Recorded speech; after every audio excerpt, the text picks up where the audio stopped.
할렐루야. 남성 중창단은 저희 교회 축복입니다. 그렇죠? 축복이고요. 근데 오늘 또 갈라디아서 2장 20절의 말씀을 찬양으로 설교 한 편을 귀하게 만들어내신 우리 남성 중창단, 그리고 남성 중창단을 사용하시는 하나님께 감사드립니다. 이 웬 은혜의 일런지요, 그렇죠? 네, 저희 교회의 축복이요 자랑은 남성 중창단입니다. 남성 동지 여러분, 아직도 문은 열려 있습니다. 조만간 오디션을 보고 뽑는다 합니다. 네, 문 닫기 전에 빨리 신청하셨어요. 전 남성들의 중창화. 네, 그런 모습으로 얼마나 좋을까라는 꿈을 한번 꾸어봤습니다. 선포합니다. 예배가 축복입니다. 예배가 특권입니다.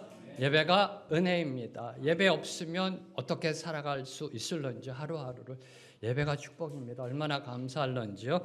몇 가지 광고 말씀 드리겠습니다. 여러분, 광고의 두 번째, 다음 주 주일 예배는 국제혁신영재사관학교 최병호 교감님께서 말씀을 전해주십니다. 갑자기 선교위원회에서 전도부흥 집회를 특별한 날짜를 정해서 평일날 하지 않고요, 한 분이라도 더 귀한 말씀 들을 수 있도록 주일날, 하나님의 때 하나님의 예배된 분을 모시고서 전도 부흥 집회 말씀을 듣고자 합니다.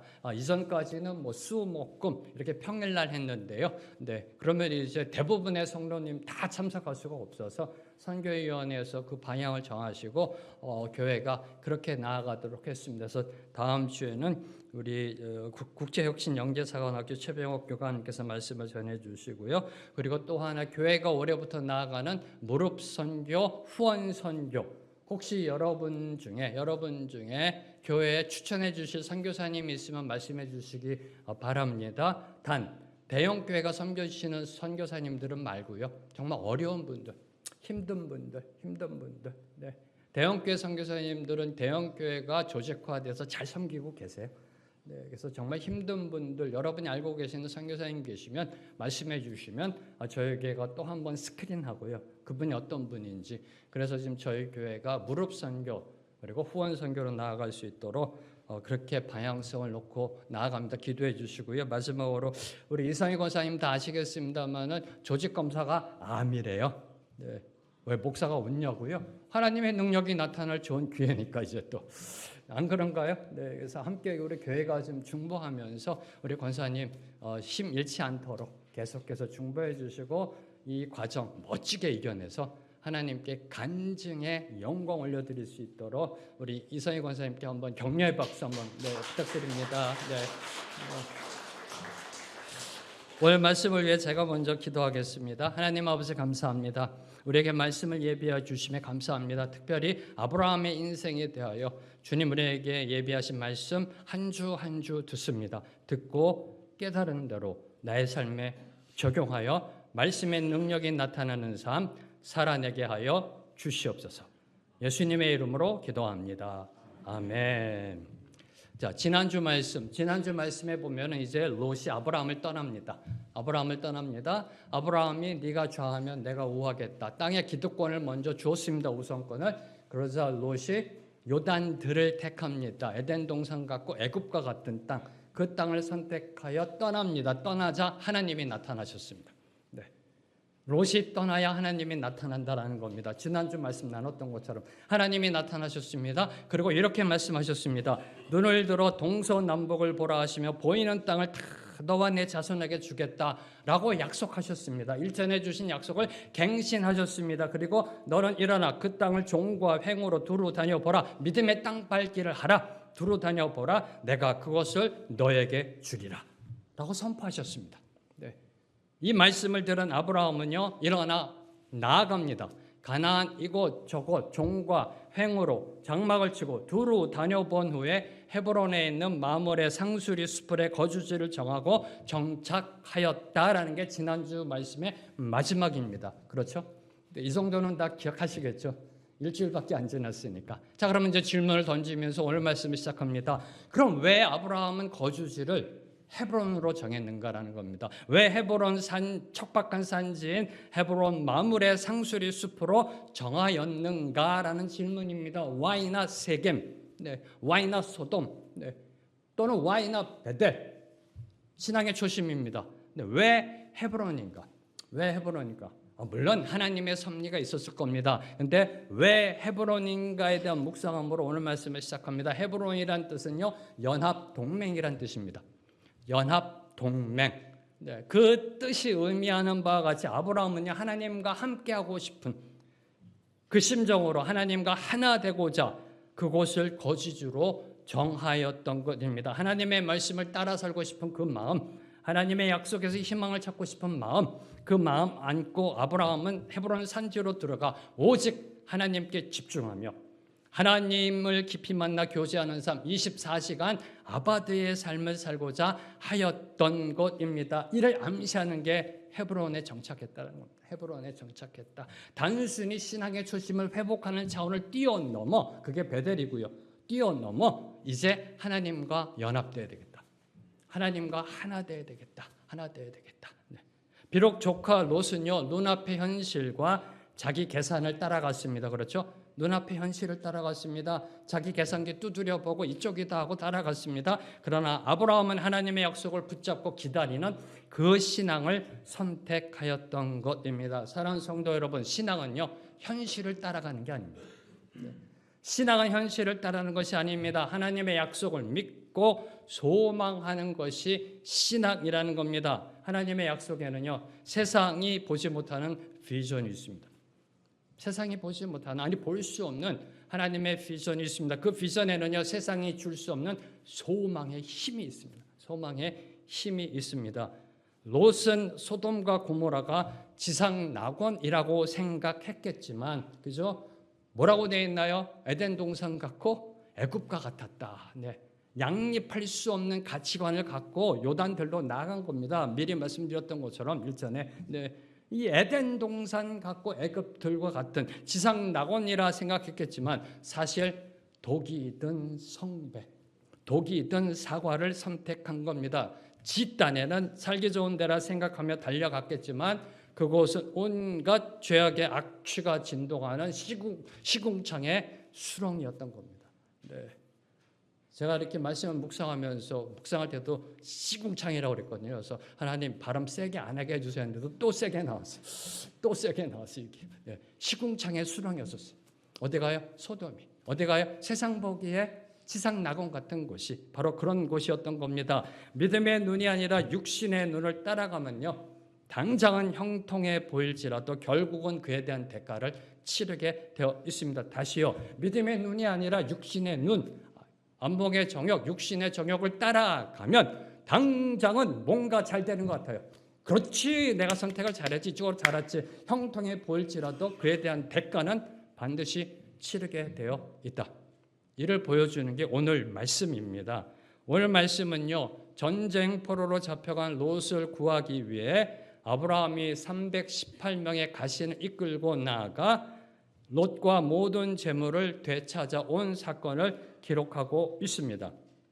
먼저 오늘 말씀 1절부터 4절을 보면요, 4절을 보면 여러분이 발음하기도 어려운 왕들의 이름이 나옵니다. 가나안 북쪽 지역, 메소포타미아 지역의 엘람 왕 그돌라오메를 중심으로 한 4개국의 연합군, 어떤 나라라기보다는 그때는 도시국가죠. 그 연합군이 조공을 거부한 소돔 등 가나안 남쪽의 5개 서부 왕들을 향해 전쟁을 일으켰다라는 게 1절부터 4절입니다. 그리고 5절부터 11절은요, 북방 연합군이 시딤 골짜기 전투에서 승리하여 소돔과 고모라의 재물을 약탈하였다라고 기록하고 있습니다. 인류 역사상 제 첫 번째 세계 대전의 모습을 그려놓고 있는 것입니다. 그리고 이제 이어지는 12절은 드디어 소돔에 거주하던 롯에 대한 설명이 기록되고 있습니다. 12절 말씀, 소돔에 거주하는 아브라함의 조카 롯도 사로잡고 그 재물까지 노략하여 갔더라라고 성경은 기록하고 있습니다. 자, 롯은 아브라함과 헤어질 때, 아브라함으로부터 땅의 선택권을 받았을 때 육신의 눈을 들어 풍요로워 보이는 요단들을 택하였습니다. 그리고 점점 장막을 옮겨 가며 급기야는 소돔 안으로 들어가 완전히 정착하였습니다. 여기다, 이곳이다 하고 소돔으로 들어가 정착했습니다. 근데 그 결과가 뭐예요? 폭망. 폭망. 12절은 완전히 폭망입니다. 박살입니다. 박살. 그것도 DOG 박살입니다. 네, 완전히 DOG 박살입니다. 네, 번역이 안 되시는 분 위해 번역해 드리겠습니다. 개박살. 네, 완전히 개박살 났습니다. 네, 사로잡혔다는 거는요, 노예로 끌려갔다는 거예요. 네, 재물까지도 다 빼앗겼습니다. 눈앞에 이익을 쫓은 롯의 선택은 모든 재물을 노략당하고 자신도 포로로 노예로 잡혀가는 결과를 낳았던 것입니다. 한번 여러분이 이 상황을 상상해 보세요. 롯이 어떻게 끌려갔을까? KTX 타고 끌려갔을까요? 벤츠 리무진 타고 끌려갔을까요? 발가벗겨 손을 묶여가지고 질질질질질 뒤에는 안에 그 가족들이 있고요. 질질질질질 이렇게. 이 모습 한번 상상해 보라니까요. 이렇게 끌려간 결과를 낳았던 겁니다. 이처럼 제 눈에 좋아 보이는 욕망의 선택은요, 일시적인 쾌락이나 즉각적인 만족은 줄 수 있지만 당자가 원하는 것을 얻게 해주는 것처럼 보이지만 그 결과는 파멸이라는 겁니다. 파멸. 네. 몰락이라는 겁니다. 잠깐 잘 되는 것처럼 보이는 것은요, 인생의 착시일 뿐입니다. 착시. 세상 것을 쫓아가 잠깐 잘 되는 것처럼 보이는 그 현상은 그 인생의 착시일 뿐입니다. 자, 이 상황, 이 사실, 이 팩트에 대하여 세 가지를 묵상하며 함께 은혜를 나누고자 합니다. 첫째, 자연의 세계에서도요, 자연의 세계를 보면 동물들이 무리해서 이탈하면 맹수의 밥이 됩니다. 이게 자연의 세계예요. 그렇잖아요. 네. 그래서 동물들은 때를 이루어 삽니다. 때를 이루어 삽니다. 이탈되면 맹수의 밥이 되듯이 영적 세계에서도 마찬가지라는 그런 사실을 교훈하고 있습니다. 우리 믿는 자들이 믿음의 선을 넘어 신앙의 공동체 울타리를 넘어 세상으로 들어간다. 이것은 마치 무리에서 떨어진 양이 늑대의 공격에 노출되는 것과 같은 겁니다. 양이 늑대, 이리, 사자의 공격에 노출되는 것과 같습니다. 세상으로 들어가잖아요. 세상으로 들어가잖아요. 영적으로 느슨해집니다. 영적으로 느슨해집니다. 저도 목사입니다. 목사이면서 세상 것 바라보고 세상 것 생각할 때요, 영적으로 느슨해지는 게 느껴져요. 느껴집니다. 네. 어딜 여행 간다든지 이럴 때 좀 느껴져요. 영적으로 좀 느슨해지는 게, 저도 젤라또 먹고 싶고, 이런 욕심이 그게 나쁜 게 아니라 점점 목사로서, 목사는 그래도 성도들보다 더 긴장해야 되고 그래야 되지 않을까요? 근데 이게 점점 무너지는 게 느껴져요. 점점 이게요. 세상으로 들어가면 느슨해지게 돼 있어요. 느슨해지게 되어 있어요. 허리띠를 풀게 되어 있습니다. 신앙의 허리띠를 풀게 되어 있어요. 영적 긴장감이 사라집니다. 왜? 아무도 안 보니까. 그곳에는 목사도 없고 장로도 없고 나랑 같은 세상 사람들만 있으니까. 그래서 신앙에 도전이 없어요. 도전을 받지 못해요. 그러니까 죄악된 생각이나 행동에 넘어지게 됩니다. 세상에 들어가면요. 사실요, 예수 믿기로 결단한 사람이요, 처음부터 나는 소돔에서 살 거야 하는 사람 없습니다. 안 그런가요? 예수 믿기로 결단한 사람, 은혜 받아, 부름 받아 하나님께 나온 사람, 처음부터 할렐루야, 아멘, 하나님, 근데 나는 소돔에서 살 거야 하는 사람은 없다라는 겁니다. 그렇죠? 처음에는 확고한 믿음으로 시작합니다. 확고한 믿음으로. 어떻게든 잘 신앙생활 해보려고 발버둥칩니다. 그러다가 세상 것에 눈길 주면, 요단들을 바라보면 세상에 한눈 팔다 보면 눈에 보이는 것에 대한 매력 때문에 나도 모르게 내 발걸음이 한 발짝 세상으로 이동하게 되게 돼 있다는 겁니다. 그러다가 나도 모르는 사이에, 자기도 모르는 사이에 소돔으로 쑥 들어가게 됩니다. 결국은 세상 사람들과 별반 다름없는 세속적인 삶을 살게 되는 겁니다. 주일날 교회에 오죠. 종교인으로 와서 예배 드리죠. 말씀 안 들어오죠. 생각은 온통 세상 것인데, 이번에 골프 가면은 몇 번 홀에서 홀이나 날 거예요. 이번엔 내가 강원도 가면 카지노에서 이번에 이렇게 딸 거야. 지금 사업하고 있는 거 이런 뒤통수 쳐가지고 어떻게 내 돈을 벌 거야. 이번에 세금 어떻게 하면 이걸 좀 절약할 수 있을까. 설교 들으면서 온통 세상 것으로요, 종교인이 됩니다. 종교인이 돼요. 세상 사람들과 별반 다를 거 없어요. 예배 끝나면 그렇죠. 아, 목사님 설교 잘 들었습니다. 순예배 하죠. 근데 세상 가서는 또 세상 사람들과 별반 다를 거 없어요. 나중에 사람들이 그래, 너 교회 다녔어? 이렇게 물어봐요. 네. 네가 교회 다녔어? 이렇게요. 세상 사람들과 믿지 않는 사람들과 별반 다름없이 살아가게 됩니다. 그래서 성경은 히브리서 10장 25절은 모이기를 패하는 어떤 사람들의 습관과 같이 하지 말라라고 강력하게 경고하고 있습니다. 모이기를 패하는 어떤 사람들의 습관과 같이 하지 말라. 함께 모여 교제하라. 강력하게 촉구하고 있습니다. 믿는 자들, 저와 여러분이 함께 한다는 거는요. 함께 한다는 거는 우리를 둘러싼, 우리를 감싸는 영적 방어선이자 보호의 울타리입니다. 함께함, 코이노니아. 함께함. 우리 믿는 자들이 함께함. 네. 그래서 일주일에 한 번, 그것도 한두 시간 함께하는 것, 그것으로는 부족합니다. 그것으로는 부족합니다. 네. 롯의 근본 문제는요. 롯의 근본 문제는 아브라함을 떠난 것입니다. 떠나서는 안 됐습니다. 떠나서는 안 됐습니다. 네. 삼촌이 네가 먼저 땅을 선택하라 했을 때 아닙니다, 삼촌. 제 가축 다 드릴게요. 삼촌이 관리해 주시고 우리 함께 살아요. 이렇게 대답했었어야 돼요. 떠나서는 안 됐습니다. 네. 그런데 내 것이라는 물질의 소유권을 갖고 싶어서 그렇잖아요. 네. 이 믿음 대신 물질적 풍요를 쫓아 영적 보호막을 벗어난 선택의 결과가 오늘 말씀이라는 겁니다. 자, 두 번째로 묵상하는 것, 두 번째로 지금 롯의 모습을 보면서 묵상하는 것, 인생은 단거리가 아니다라는 사실이죠. 그렇죠? 인생은 단거리가 아니다. 아마도 이때 세상 사람들이 그랬을 거예요. 아브라함과 롯의 인생을 보면서 야, 롯이 좀 앞서간다. 아브라함은 척박한 산지 산골로 들어갔고 롯은 세상으로 나와 소돔에서도 유지가 되고요. 네, 자리 잡고 앞서간다고 생각했을 거예요. 세상 사람들이 볼 때 그렇잖아요. 네. 근데 인생은 단거리가 아니라 장거리 마라톤이라는 겁니다. 잠시 잠깐 반짝한다고 성공한 것이 아니다라는 겁니다. 인생은요 짧은 순간의 폭발적인 에너지의 분출이 아니에요. 아닙니다. 나그네 인생길을 묵묵히 걸어가는 과정이 인생이에요. 인생은 마라톤이라니까요. 진정한 성공은 시간이 지나도 변치 않는 진리를 발견하고 그 진리를 품는 겁니다. 이게 진정한 성공이에요. 순간적인 반짝임이 아니라 시간이 흐를수록 그 가치가 더욱 깊어지고 빛이 나는 삶. 그 삶이 바로 하나님을 앙망하는 삶입니다. 하나님을 앙망하는 삶. 네. 하나님을 앙망하십시오. 하나님께서 여러분의 인생을 책임져 주실 것입니다. 사람들이 왜 넘어지는지 아세요? 사람들이 왜 넘어지고 실패하는지 아세요? 그 이유는요. 그들에게 가장 필요한 것을 지금 당장 원하는 것과 맞바꾸기 때문이에요. 이게 넘어지는 겁니다. 다시요. 네.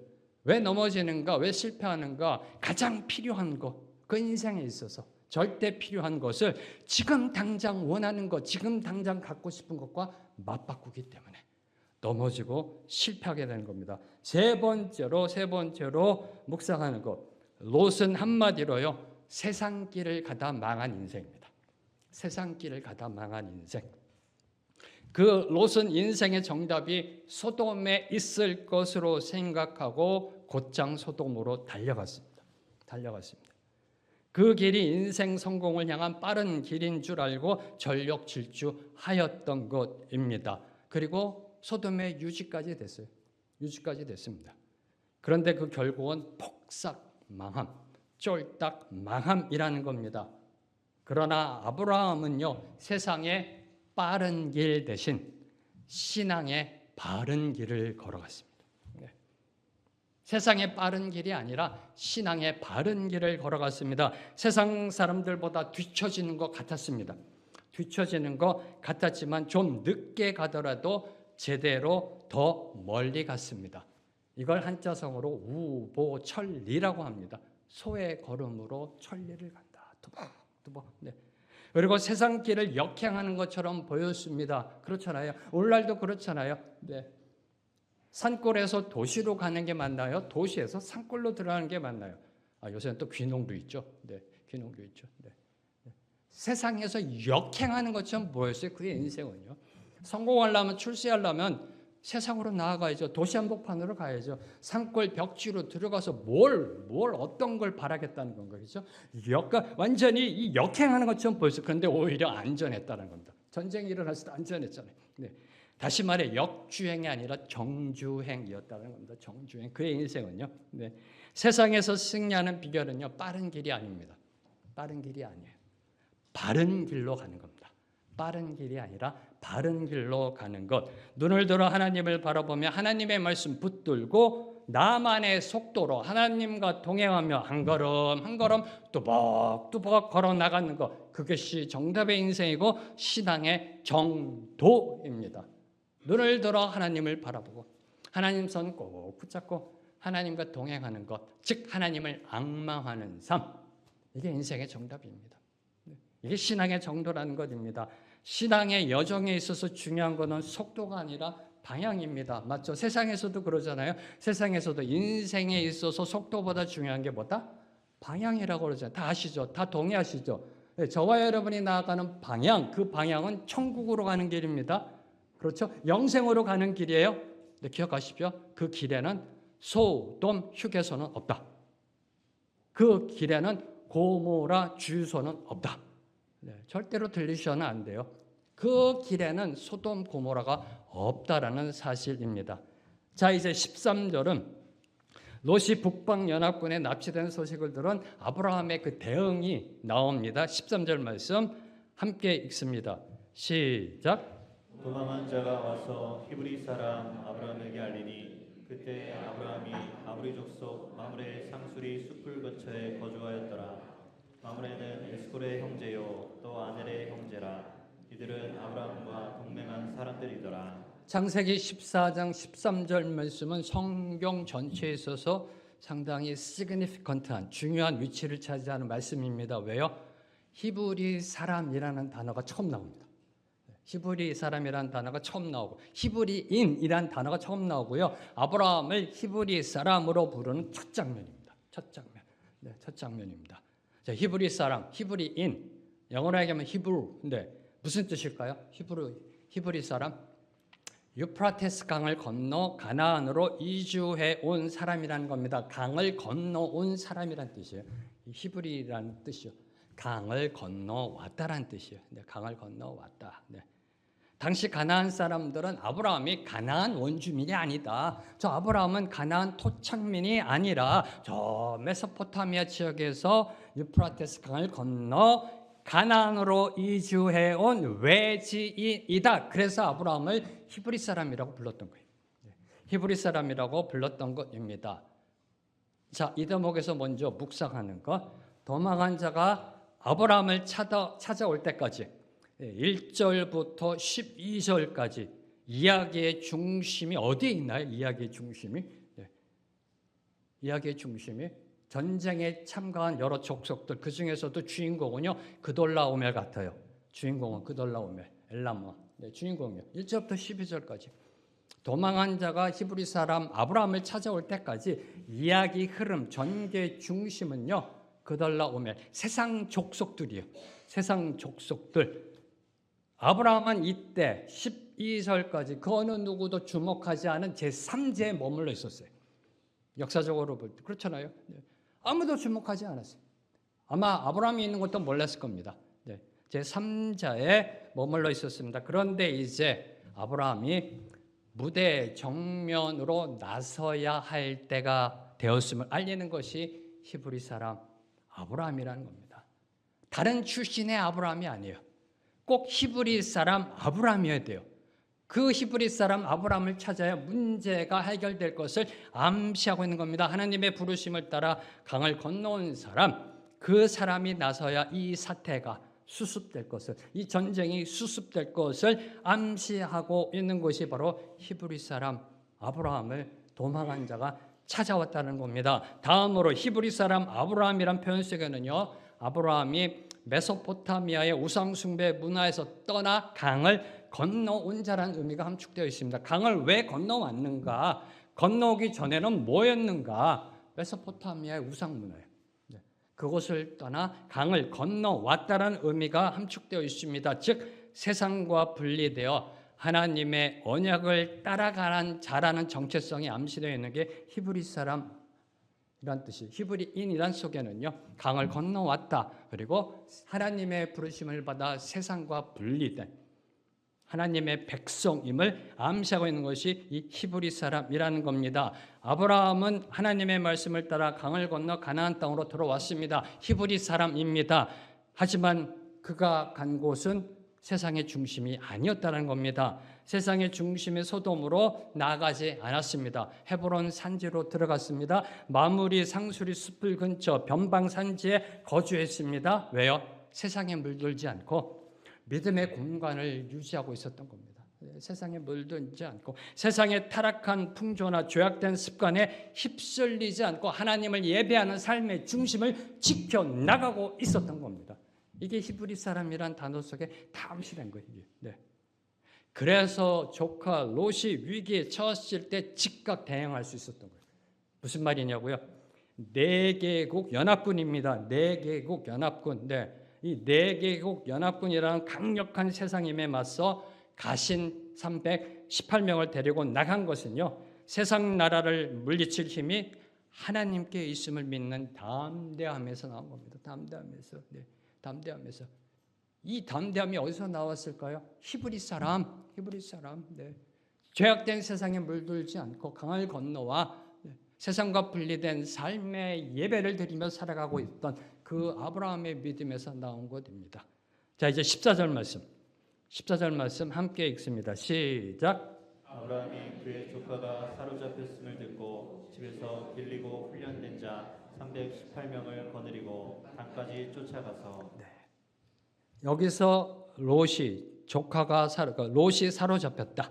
그의 조카가 사로잡혔다라는 것은요, 이 단어 자체가 주고 있는 의미가요, 단순히 전쟁 포로가 되었다는 의미만이 아닙니다. 사로잡혔다라는 것은, 이 사로잡혔다라는 원어는 사람의 영혼이 악한 세력, 사단의 세력에 붙들려 있는 상태를 묘사하기도 합니다. 이 단어가요.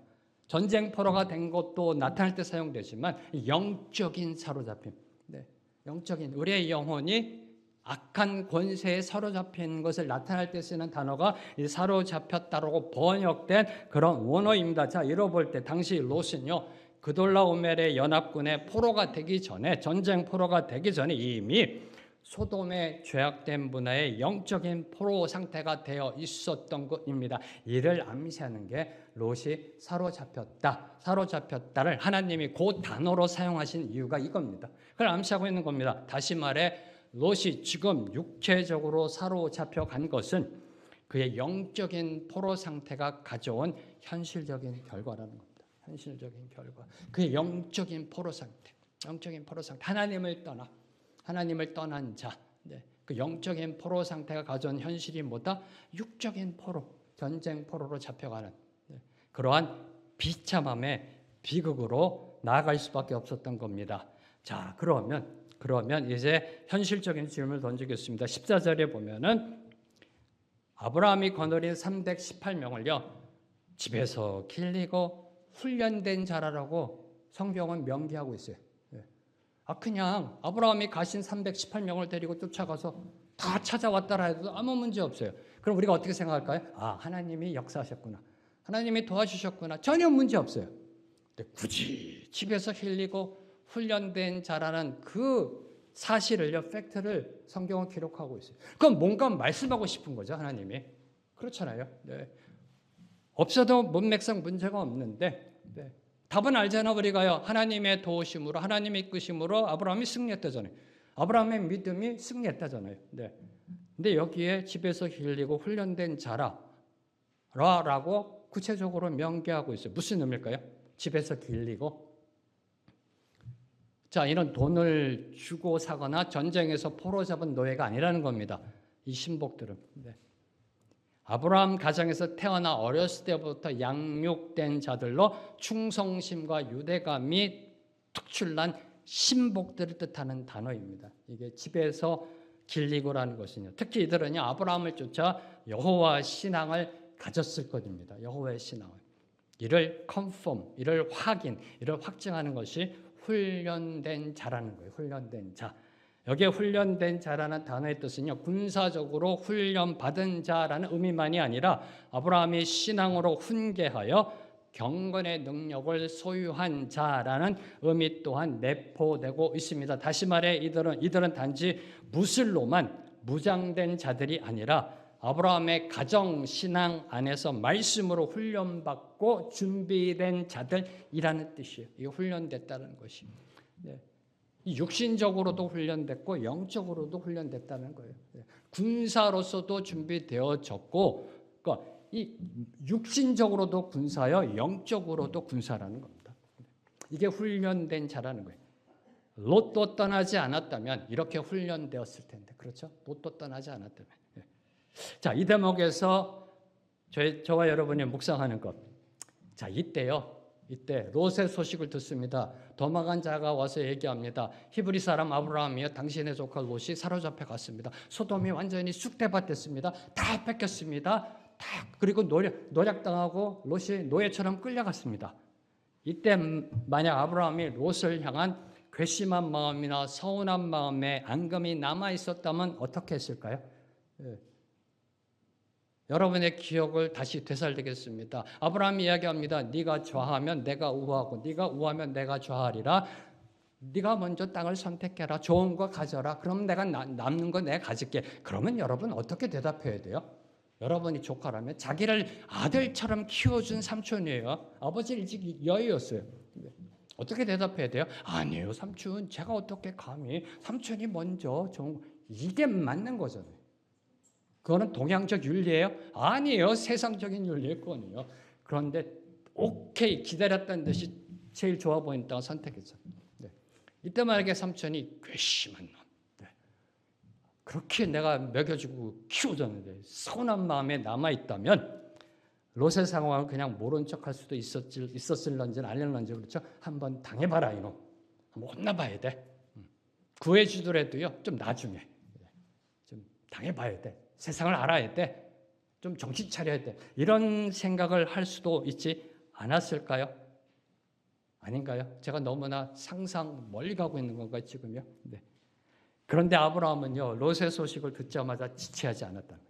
지체하지 않았어요. 네. 14절에 보면 듣고 거느리고 쫓아가서가 한꺼번에 일어난 행동이에요. 듣고 거느리고 쫓아가서. 네. 듣고 일주일 동안 생각하고 그다음에 318명 모으고 한 달 생각하고 쫓아간 게 아니라 그 즉시 듣자마자 집합 가자 이렇게 된 거예요. 이게 히브리 이 문법이 이야기하고 있는 게요. 근데 그겁니다.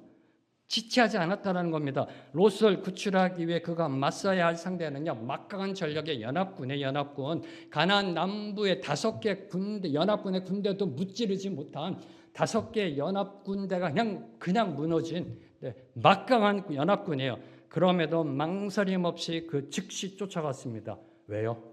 왜 쫓아갔을까요?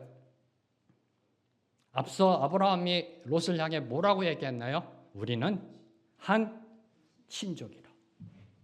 우리는 한 친족이라.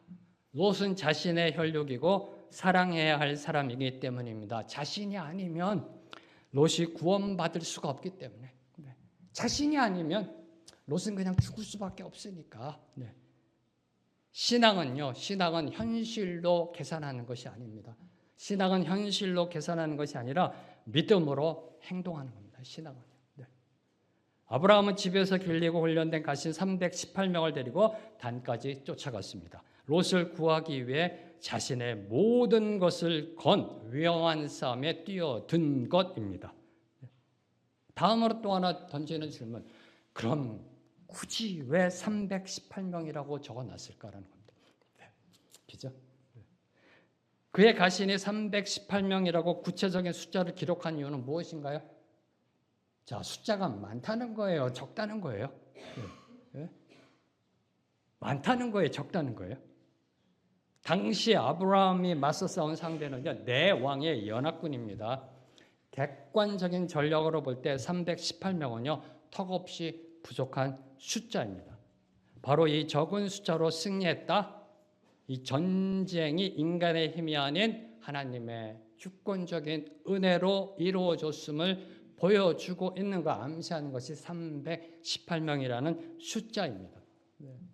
하나님은요, 아브라함은 이미 하나님께 큰 복을 받으리라라는 약속을 받았습니다. 그렇죠? 그 약속을 받았음에도 불구하고 심한 기근 앞에 무너져 애굽으로 내려갔다가 수치와 치욕을 당했어요. 한번 경험해 봤어요. 수십 년 냈어요. 그 다음엔 이걸 붙잡으려고 몸부림치며 있었던 겁니다. 복을 받은 자다. 그리고 하나님이 특별히 너를 축복하는 자에게는 내가 복을 내리고 너를 저주하는 자에게는 내가 저주하리라 라는 하나님의 신적 확증을 받았습니다. 받았기에 그 약속을 가슴에 품고 318명을 데리고 두려움 없이 싸움터로 나아갈 수 있었던 것입니다. 오늘 저와 여러분 우리가 이 세상의 시련과 환난 가운데 있을 때요, 하나님은 아브라함과 같은 이들을 예배해 놓으시며 구원의 손길을 내미십니다. 갑자기 마이크 상태가 바뀌죠? 마이크도 흥분해서 지금요. 마이크도 막 신앙으로 올라가고 있는 거예요. 고조되고 있는 거예요. 이렇게. 시간을 드리는 겁니다. 마이크 잡으라고 이렇게. 하나님은 우리의 신앙 여정 가운데 21세기 아브라함과 그의 318명을 예배해 놓으시고요, 우리의 인생길을 인도하고 계십니다. 믿으시는지요? 저와 여러분이 인생길 가운데요, 믿음의 공동체 안에서 살아갈 때, 어려움을 만날 때 21세기 아브라함을 예배해 놓고 계신다니까요. 우리가 힘들 때, 우리가 어려울 때. 그리고 318명의 가신들 예배해 놓고 계십니다.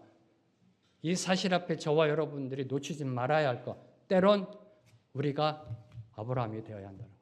때론 우리가 21세기 아브라함과 그의 가신 318명이 되어야 한다라는 사실입니다. 자, 이어지는 15절은요, 아브라함이 어떻게 승리하였는지 그 모습을 묘사합니다. 15절 말씀, 그와 그의 가신들이 나뉘어 밤에 그들을 쳐부수고 다메섹 왼편 호바까지 쫓아가. 자, 아브라함은 적은 인원 318명으로 거대 연합군을 상대하기 위해 밤이라는 시간적 이점과 병력 분산이라는 전술을 사용하였습니다. 그렇죠? 이게 15절의 말씀이잖아요. 밤에 가신들을 나누어 기습하여 적을 교란시키고 다메섹 북쪽 호바까지 추격하여 대승을 거두었습니다.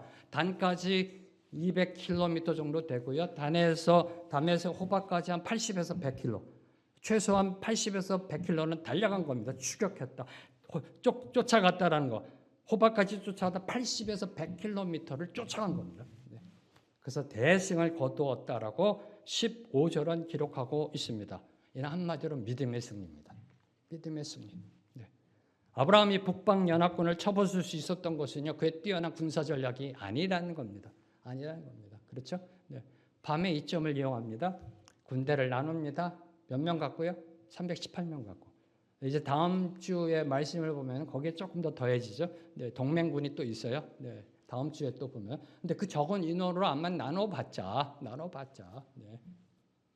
이 하나님의 도우심에 믿음의 승리라는 겁니다. 전능하신 하나님의 도우심이 있었기 때문에 승리했음을 보여주고 있는 겁니다. 그 하나님을 바라보는 신앙의 용기가 이루어낸 승리입니다. 이를 컨펌하는 게 이제 다음 주 19절, 20절 말씀입니다. 자, 이 사실 앞에 깨닫는 교훈, 이 사실 앞에 저와 여러분이 놓쳐서는 안 되는 팩트, 사실적 교훈.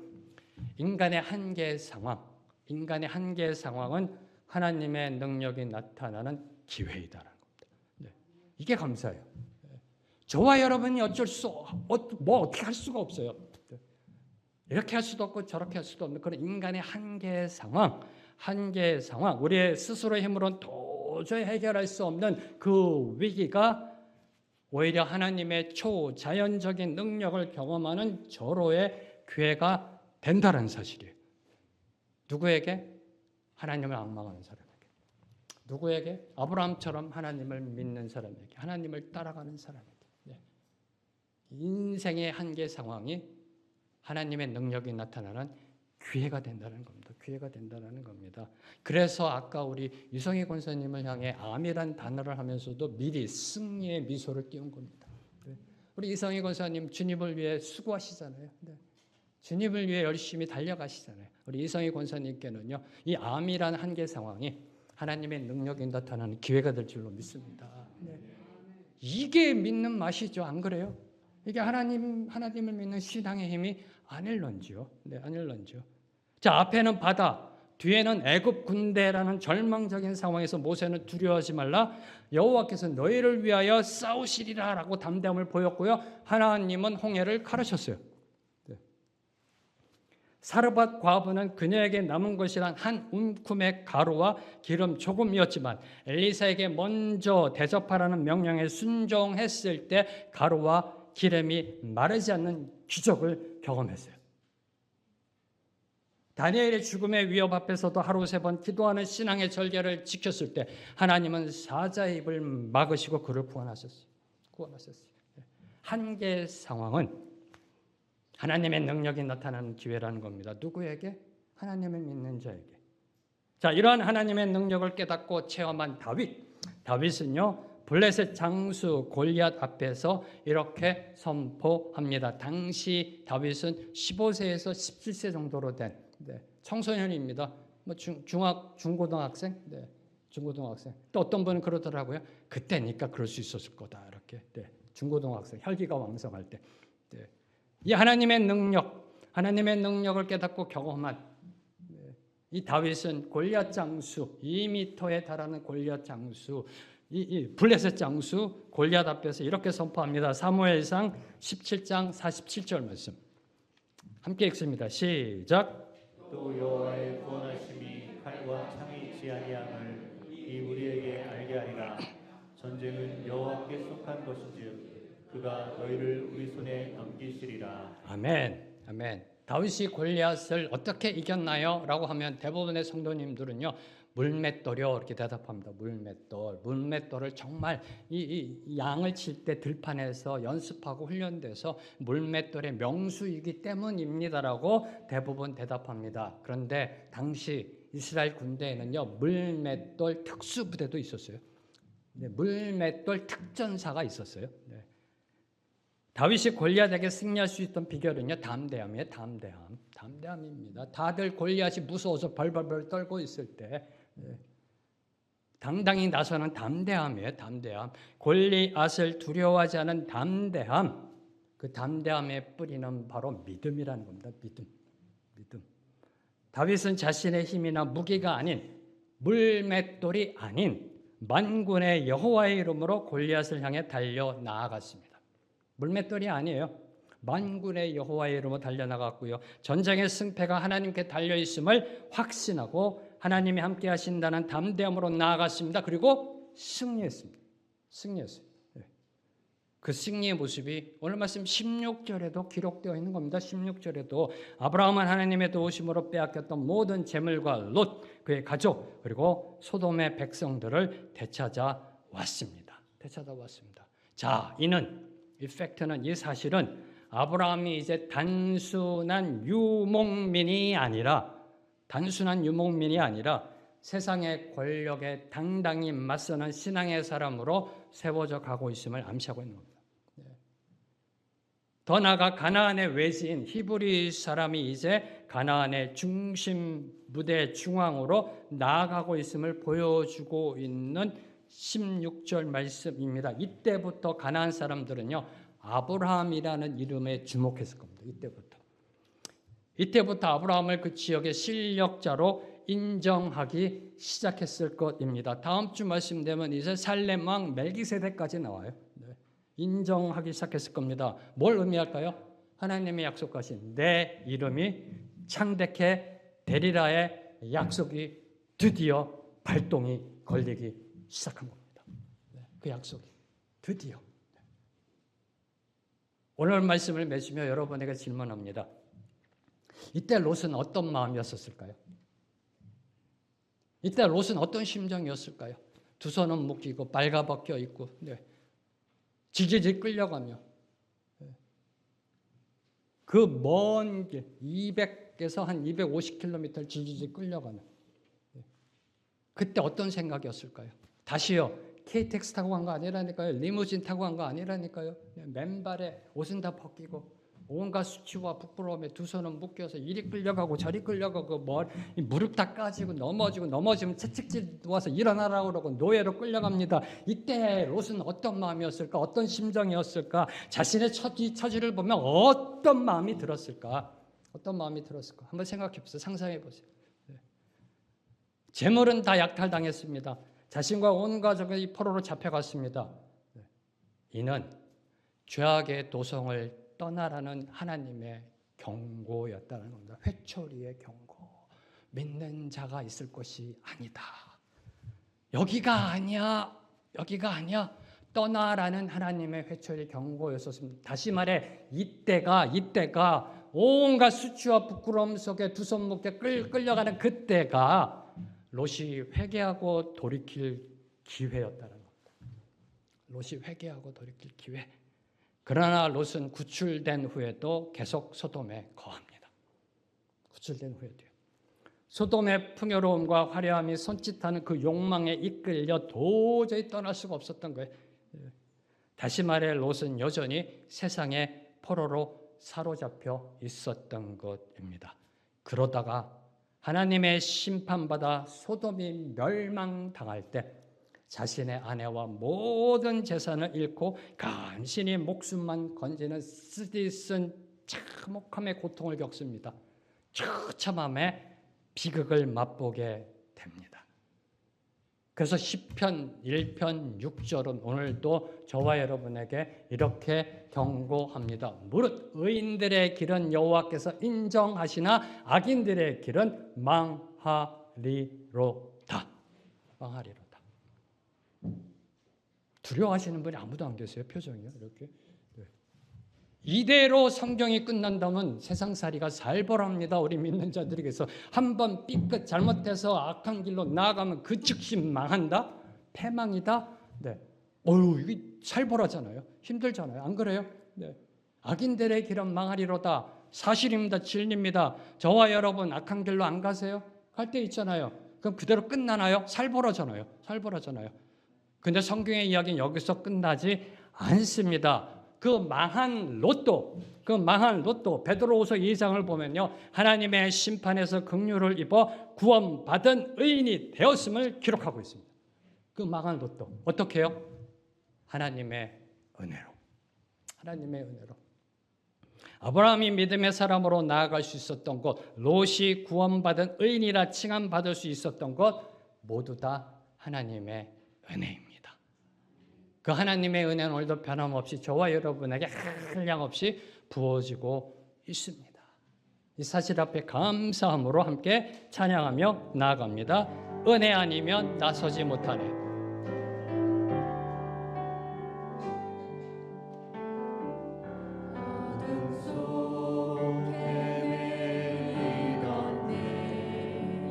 갈 길 몰라 방황할 때에 주의 십자가 영광의 그 빛이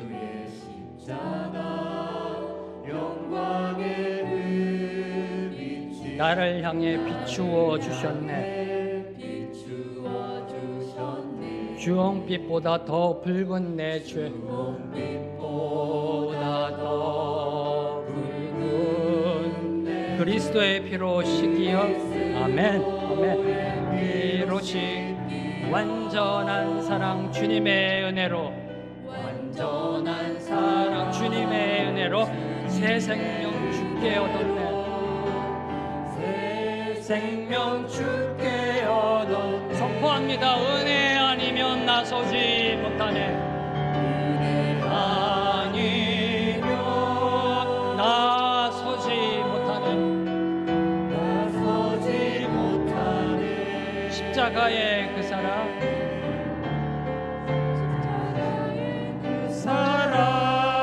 능력 아니면 나서지 못하네. 은혜 아니면 나서지 못하네. 놀라운 사랑 그 은혜 아니면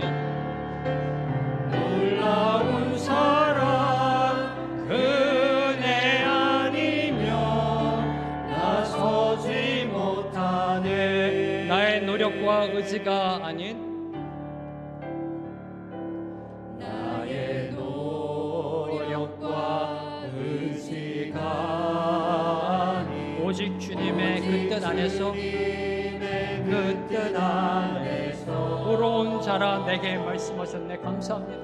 의로운 자라 내게 말씀하셨네. 무엇으로요? 완전하신 그 은혜로 완전하신 그 은혜 선포합니다. 은혜 아니면 나 서지 못하네.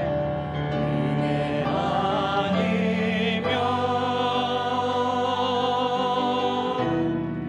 나서지 못하네.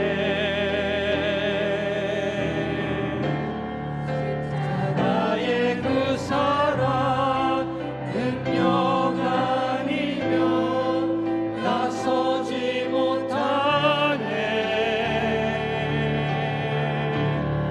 은혜 아니면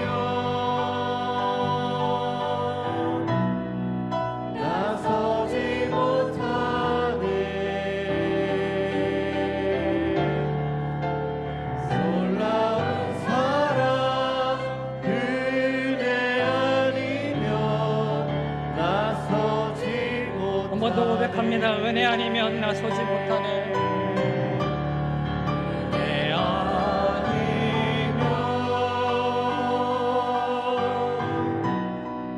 나서지 못하네. 십자가의 그 사랑 능력 아니면 나서지 못하네.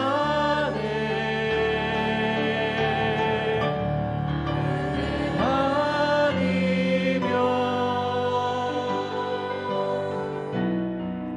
나서지 못하네.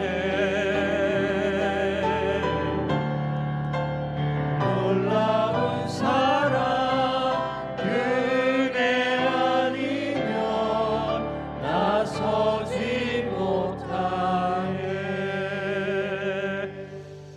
주님 오늘 말씀 빼앗긴 롯과 되찾은 아브라함이란 제목으로 하나님의 말씀을 받았습니다. 주님 오늘 말씀의 제목은 하나님의 은혜입니다. 은혜입니다. 빼앗긴 롯도 하나님의 은혜로, 되찾은 아브라함도 하나님의 은혜로 그 길을 걸어갈 수 있었습니다. 오늘도 그 변함없는 은혜로 인하여 오늘 우리도 신앙의 길을 걸어갑니다. 감사합니다. 감사합니다.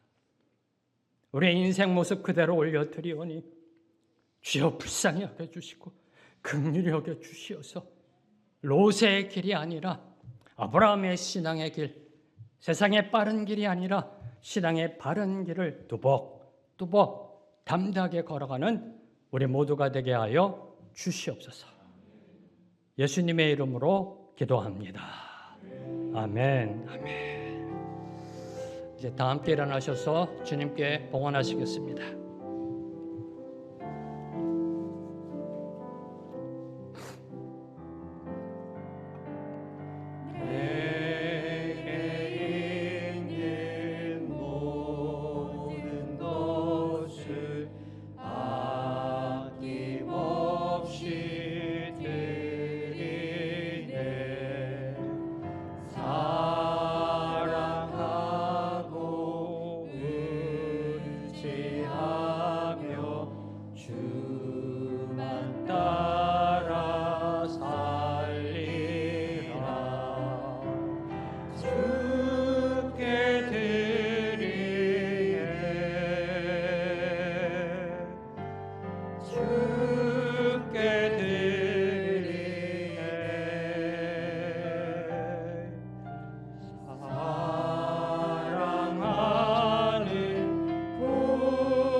찬양의 고백처럼 모두 다 주님께 드립니다. 우리 인생도 물질도 생명도 주님께 드립니다. 아무 자격 없고 공로 없는 우리들을 은혜로 이끌어 주신 그 은혜 감사하여 우리의 허락하신 물질의 축복 중에 일부를 다시 주님께 올려드립니다. 주님, 예물이 올려드려짐 속에 모든 것이 주님의 것임이 선포되게 하여 주시옵소서. 이 예물이 사용되어지는 곳에 오직 주님의 영광만이 드러나게 하시고 주님이 세우시는 생명의 길 교회 위에 귀하게 쓰임받게 하여 주시옵소서. 이제는 우리 주 예수 그리스도의 은혜와 하나님 아버지의 무한하신 사랑과 성령님의 교통하심이 오늘 주신 말씀 붙잡고 주님의 은혜에 합당하게 살아가기로 결단하는 주님의 모든 백성들 위해, 주님의 모든 교회와 선교사님들과 이 나라 이 민족 위에 지금부터 영원토록 함께 하시길 간절히 축원합니다. 아멘.